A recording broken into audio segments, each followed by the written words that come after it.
Ya, halo, bersama lagi dengan saya Randi Iswara dan di video kali ini kita akan berbicara mengenai cara menyelamatkan IO Anda.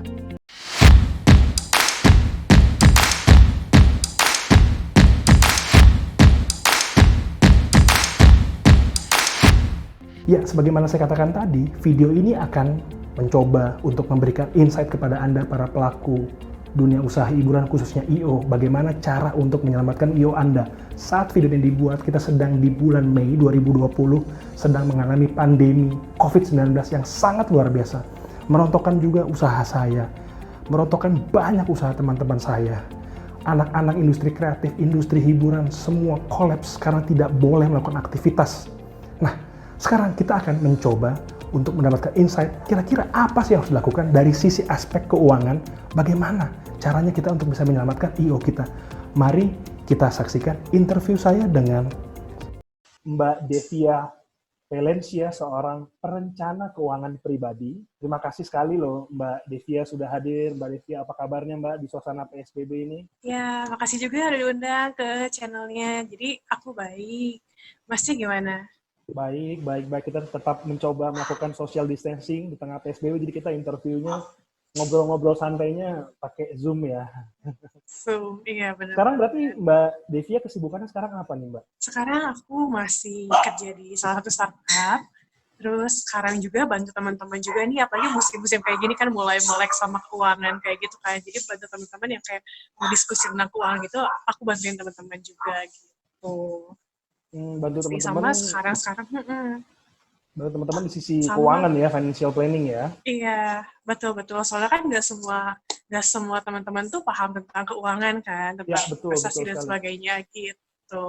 Padahal aspek keuangan adalah aspek yang sangat penting sekali ya dalam hidup dan terutama di dalam yang namanya bisnis. Bisnis itu kan mencari keuntungan. Kalau kamu bikin Betul, bisnis tapi nggak ada keuntungan, namanya bukan bukan bisnis, namanya badan amal ya. aman. Iya, betul. Dan Mbak Devia ini sekarang kondisi pandemi Mbak. Sebagaimana kita ketahui, khususnya dunia entertainment, dunia hiburan mengalami hit yang sangat keras, dipukul, kalau ditinju dipukul keras sekali sampai seperti ini sekarang ya. Menurut Mbak Devia, how IO can survive dari sisi keuangan, aspek keuangan, bagaimana IO untuk bisa survive, bisa menyelamatkan ini, bagaimana Mbak? Oke, nah pertama-tama sih aku turut prihatin dulu nih buat teman-teman dibuat di BCO, karena kan kita sama-sama tahu juga nih semenjak ada pandemi ini, wah benar-benar pendapatannya tuh turunnya drastis banget gitu. Nah, terus buat kalau misalnya apa yang bisa dilakuin di BCO ini, aku sebelumnya mau tanya dulu nih ke Mas Randy, dengan BCO ini secara general tuh gimana sih, kayak pendapatannya dari mana nih, terus pengeluaran dari mana gitu, biar aku nyaraninnya juga bisa pas gitu. Oke, jadi saya ngomong ini secara general ya, secara prinsipal ya, secara prinsipalnya, secara garis besar, pendapatan IO satu dia ada dari yang namanya markup nilai. Jadi markup di sini markup yang positif ya. Jadi misalnya total cost dari sebuah nilai project itu di markup biasanya antara 10 sampai 30% bahkan lebih tergantung projectnya, tergantung IO-nya. Dari situ didapat keuntungan dari selisihnya, dari selisih biaya yang dikeluarkan dengan agency fee itu. Ya, agency fee itu bisa disebut agency fee, EOV, ya terserah istilahnya. Kedua itu dari paket proposal value yang itu memang biasanya ya IO-nya yang tahu, saya nggak akan sebut berapa kira-kira itu secara ethically, tapi biasanya misalnya IO wedding sekitar 200 juta sudah termasuk MUA ya, makeup artist, venue, terus sound system dan lain sebagainya, itu sudah value packet ya. Dan ketiga biasanya juga dari misalnya berjualan tiket ya, kalau konser musik ya kan. Dan keempat yang lain-lain adalah itu tadi hampir mirip yang kedua adalah yang namanya sponsorship package ya. Jadi kurang lebih IO itu secara prinsipal dia menerima, karena IO itu pihak ketiga ya, jadi dia akan mengarrange biaya-biaya pengeluaran. Ini kita ngomong pengeluaran ya, pengeluarannya itu biasanya ke produksi. Misalnya sebuah IO WO, dia jarang sekali IO WO ya, atau wedding organizer itu masuk dalam kategori IO ya. IO ada banyak ya, ada banyak jenis, promotor, WO dan lain sebagainya. Itu biasanya mereka akan punya vendor, misalnya vendor catering ya, terus vendor sound system, vendor manpower. Itu biasanya vendor-vendor itu adalah bukan in-house, tapi pihaknya di luar mereka. Karena IO pada dasarnya harusnya organisasinya lean organization. Jadi orang-orang yang di IO biasanya ya, orang-orang pegawai tetap ya, kita sebut pegawai tetap lah istilah gampangnya, itu hanya mungkin 10 sampai 15 orang yang pegawai tetap ya, yang dimana biasanya pegawai tetap ini adalah orang-orang yang bagian keuangan, ya kan, orang produksi yang in-house-nya. Tapi untuk saat dia ada event-event gede, misalnya tadi WO, yang paling gampang kita ambil contoh, itu pekerja-pekerjanya lepasan semua, freelance. Dan mereka biasanya akan menggunakan sumber daya orang lain. Seperti saya bilang, catering, punya pihak lain, panggung pihak lain. Tapi pun ada juga IO yang dia punya sumber daya sendiri. Misalnya dia punya gudang untuk simpan sound system. Dia mungkin punya aset. Jadi IO macam-macam. Ada yang punya aset, berupa mungkin sound system, panggung. Ada yang tidak punya aset, dia sewa lagi. Oke, siap-siap.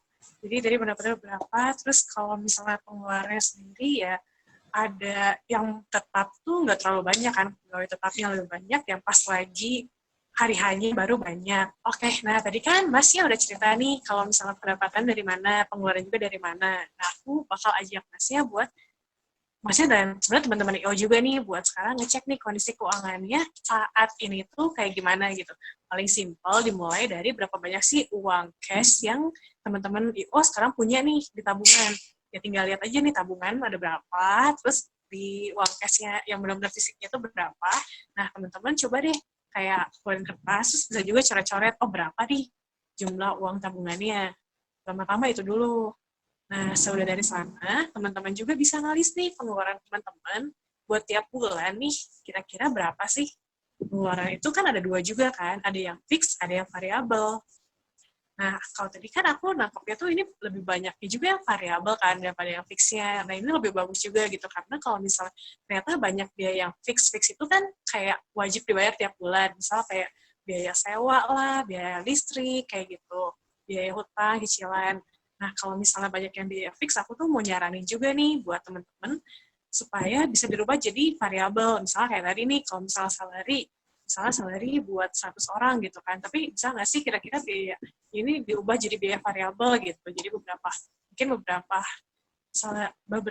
salary-nya tuh jadi variabel juga gitu, yang nggak yang harus tiap bulan, itu buat pengeluarannya. Nah, udah teman-teman list juga tuh yang pengeluarannya, baru bandingin nih kira-kira dari uang cash yang teman-teman punya sama pengeluarannya, itu tuh buat berapa lama sih gitu. Bakal cukup variatif ya teman-teman, mungkin ada yang ternyata kurang dari 6 bulan atau ternyata lebih dari 6 bulan gitu kan. Nah, kalau aku sih saraninnya gini nih, karena kan sebenarnya kondisi ini kita nggak tahu sampai kapan juga gitu kan. Nah, aku lebih saranin kalau lebih baik tuh kalau misalnya bisa nge-cover 6 bulan dan lebih gitu, lebih dari 6 bulan itu udah teman-teman udah cukup bagus dan udah bisa mulai lebih tenang lah gitu. Tapi kalau misalnya nih ternyata cuman sebulan atau parah-parahnya kayaknya bulan ini juga belum tentu tutup nih. Nah, ini teman-teman yang butuh buat usaha lebih giat lagi gitu. Lebih giatnya gimana? Ya mau nggak mau teman-teman itu harus tingkatin pendapatan teman-teman. Selain ningkatin pendapatan, kurangin juga nih pengeluaran-pengeluaran yang nggak perlu gitu. Jadi memang sekarang berarti gini ya, pertama yang harus dilakukan cara untuk menyelamatkan IO Anda adalah pertama efisiensi ya. Mesti efisiensi tadi ya. Kita Iya, mesti lihat betul. ada yang namanya fixed cost sama variable cost. Nah, teman-teman IO kalau kembali ke konsep dasar yang namanya IO kan harusnya lean Harus. organization, di mana pegawai in-house atau pegawai tetap nggak terlalu banyak, tapi banyak yang freelance. Sekarang kalau kita ngomong teman-teman yang freelance, yang mohon maaf sekali sekarang sedang kesulitan bekerja ya karena tidak adanya project, itu kan berarti tidak dibayarkan gaji karena kan memang dia freelance ya. Tetapi mungkin tadi teman-teman yang punya karyawan in-house bisa mau tidak mau harus dikurangi gajinya ya kan, dikurangi gajinya, disesuaikan ya kan dengan kondisi ini sekarang. Dan tadi lagi adalah melihat sisa cash ya, Benar-benar. berapa, dikurangin apa namanya fixed cost tadi, bayar karyawan, mungkin bayar sewa tempat Anda bekerja, bayar listrik ya kan, mungkin juga bisa hemat listrik.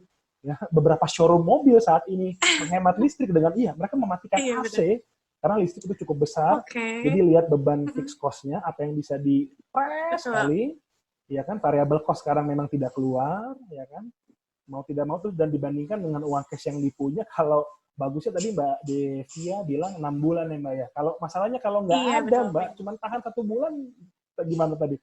jualan yang lain Ya gitu mau ya? nggak mau nih, Hah? iya mau nggak mau harus kita cari pendapatan lain gitu. Karena kan gimana ya kalau misalnya kita usahain juga gitu ya, kan nggak bisa juga gitu kan. Mau nggak mau ya switch dulu nih bisnisnya buat sementara. Karena kan yang penting itu sekarang kita bisa bertahan dulu nih, bertahan dulu biar bisa survive di masa ini gitu. Gimana caranya survive di masa ini ya nggak apa-apa juga loh buat switch bisnis. Karena kayak teman-teman aku di bidang IO juga mulai switch nih kayak misalnya berjualan atau mungkin kayak bikin ini acara-acara online gitu yang berbayar kan bisa juga gitu. Ya, jadi kedua Tuh. mau nggak mau cari sumber pendapatan lain ya, atau bahasa Iya, kerennya betul. bisnis modelnya revenue stream-nya ya ditambahkan mungkin Ya. mungkin ya kalau jualan kolak juga tetap intinya aja yang penting. intinya mendapatkan uang ya. Iya, betul. Sama ini saya ada sedikit ide ya, gimana teman-teman IO sekarang coba berjualan event di masa depan. Maksudnya apa? Contohnya, misalnya Anda punya event, katakanlah wedding ya, Anda ketuk klien Anda yang mungkin batal, bilang, Pak, tetap Pak, di tahun depan tetap ada, ya kan, kami minta DP-nya 50%, tetap simpan ke kami, DP-nya itu digunakan untuk cash flow, tapi di tahun depan benar-benar harus digunakan, harus benar-benar terjadi ya kan? Atau Betul, enggak betul, mungkin betul. ya, maksudnya adalah kan kita percaya semoga secepatnya akan kelar ya, mungkin di akhir tahun ini, di tahun depan kan harusnya jalan lagi, harusnya ya, hopefully ya. Jadi mungkin DP-DP itu atau janji-janji sekarang di mana, Pak, ayo Pak, tetap event Pak, bayar DP dulu Pak, boleh nggak 20%, 30%, jujur aja ke klien, bilang kami bisa bisa bangkrut Pak, boleh minta tolong nggak? Ya, kita mesti asking for help sih ya. Kalau kita nggak bilang minta tolong, ya kita nggak tahu, siapa tahu klien Anda bermurah hati, karena ada juga orang-orang yang kelebihan uang, mereka punya uang yang banyak kan, katakanlah masalah Anda kepada mereka, siapa tahu mereka bisa bantu, oke saya kasih DP-nya 50%, tapi tahun depan ini Iya, jadi ya, nah itu kan bisa untuk gunakan cycle cash flow sementara ya, betul, mungkin ya. betul. Intinya kita harus tetap bergerak sih ya. Betul, harus kreatif gimana caranya kita sesuai ini sama kondisi yang ada sekarang. Kayak gitu. Iya, Terus iya, aku satu lagi nih, jadi kalau misalnya nih teman-teman ada utang, nah ini utang juga bisa loh kalau misalnya sekarang minta keringanan gitu kan, karena dari pemerintah udah ngomong kan kayak di masa sekarang ini boleh minta keringanan kalau teman-teman ada utang gitu. Jadi kan lumayan tuh ngurangin juga biaya pengeluaran teman-teman yang fix tadi. Iya itu tadi ya utang ya, lumayan ya kalau punya utang bisa bisa melakukan.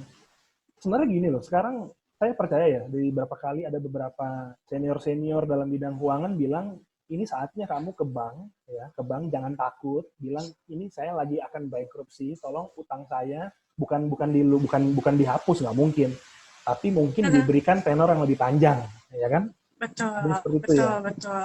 Jadi teman-teman yang mengelola perusahaan, saya paham kok apa yang Anda rasakan.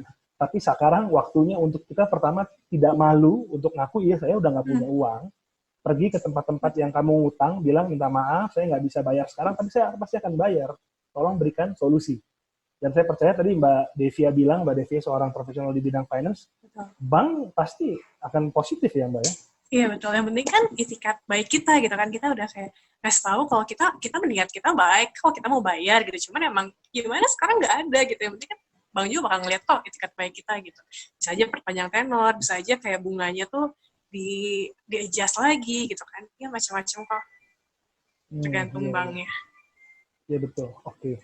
Jadi kalau kesimpulannya bisa dibilang adalah pertama, benar ya Mbak, analisa kondisi keuangan IO itu sendiri ya, dengan cara melihat tadi ya sumber pengeluarannya ya, fixed cost dan variable cost ya. Variable cost tadi, betul. Lalu kedua adalah dengan mencoba mencari pemasukan lainnya ya, jangan malu-malu atau tetaplah kreatif, banyak sekali ide sekarang ya kan, buktinya sekarang ada yang namanya event-event digital ya. Saya pernah sebut di video saya namanya digital event, di mana proses integrasi antara online dengan offline jadi satu. Seperti sekarang ini webinar online, itu teman-teman semua masih bisa menghasilkan uang, walaupun memang sekarang ini pada coba-coba kan, tapi ya kita harus adapt ya dengan hal sekarang ini ya. Karena namanya juga industri kreatif, kalau nggak kreatif nggak akan survive. Iya betul, setuju banget. Nah, Mbak Devi, ada kira-kira tips and trick lain mungkin untuk teman-teman IO semua di kondisi pandemi ini dari sisi aspek finansial ini, Mbak? yang perlu kita ketahui bersama. Yang perlu diketahui bersama tuh ini benar-benar momentum buat kita sama-sama diingetin lagi nih, kalau yang tadi sering diomongin kan kayak dana darurat. Nah ini tuh momen yang bagus banget buat teman-teman kayak mulai lagi evaluasi lagi nih bisnisnya teman-teman, mulai lagi kayak siapin lagi nanti tuh kalau misalnya udah berjalan normal lagi, siapin lagi buat dana daruratnya. Jadi kalau in case amit-amit ada terjadi sesuatu yang gak enak lagi kan teman-teman sebenarnya lebih enak kan kalau punya dana kayak bisa kayak tadi tuh bisa cover 6 bulan aja, itu udah lumayan tuh, hari itu kayak lebih tenang sedikit kayak gitu sih dari aku. Dan kalau misalnya tadi buat pengeluaran juga ya lakuin efisiensi juga oke kok gitu kan, supaya cash flow-nya juga tetap bagus lancar gitu. Oke, terima kasih banyak. Semoga video ini bisa memberikan manfaat dan menginspirasi kita semua. Dan untuk teman-teman semua mungkin kalau ingin lebih tahu lagi mengenai aspek finansial, khususnya personal financial, bisa ke Mbak Deviana. Mbak Deviana mungkin bisa disebutkan Instagramnya atau apa gitu, how to call you, connect dengan dirinya. Oke, boleh. Jadi boleh ke Instagram aku @deviafelicia atau website juga deviafelicia.com. Itu aku juga suka tulis beberapa blog tentang keuangan. Kalau di Instagram ya beberapa kayak story-story gitu tentang keuangan juga. Dan ada juga YouTube-nya ya, Mbak Devia Oh ya, ada Felicia ya. juga YouTube-nya. Ya, kira-kira Ada juga YouTube-nya. teman-teman bisa cek YouTube-nya, bisa belajar bareng, dan terus terang sekali aspek finansial ini merupakan aspek yang sangat penting sekali ya bagi pebisnis ya.